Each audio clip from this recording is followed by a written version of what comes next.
Parlamentu Nasional aprova a proposta de lei Orçamento Jeral Estadu tinan rua no Resinen e a faze Jeneralidade. Foi em halo discussão durante Lorontolo e a sexta né Parlamentu Nasional aprovou na proposta de lei Orçamento Jeral Estadu tinan rua no Resinen e a faze Jeneralidade. No Orçamento Jeral Estado batina rua no Resinen, o montante bilhão rua Resin, aprovado em Generalidade, o voto a favor, hat no Resin rua, abstenção no Resin tolo contra Jeral. Mas que a discussão Generalidade é tão crítica ou se bancada oposição, mas o chefe governo agradece a entidades roto na participação, liu bancada parlamentar Sira.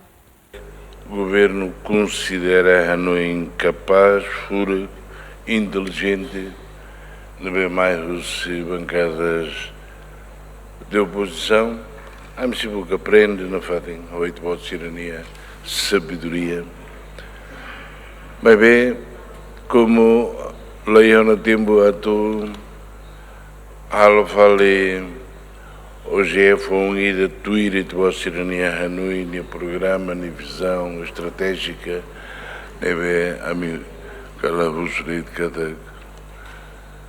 e da compreende malvá. Proposta de lei Orçamento Jeral Estado tinan rua no Resinen, o lema investe em a transformação nacional e integração regional no desenvolvimento inclusivo, que reflete o governo da sua visão.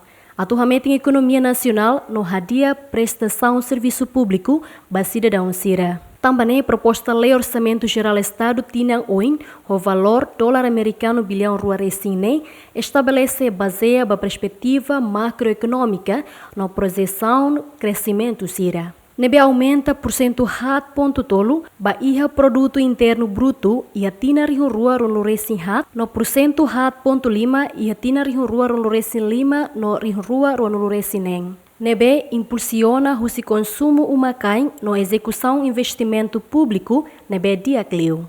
Proposta de lei Orçamento Jeral Estado tinan o valor dólar americano bilhão rua Resine aloca ba salário vencimento basic token atus lima, bem no serviço liu token atus hat, capital desenvolvimento token atus hat Resin, capital menor token tolo nulo Resin rua liu, no transferência pública token atus walu Resin.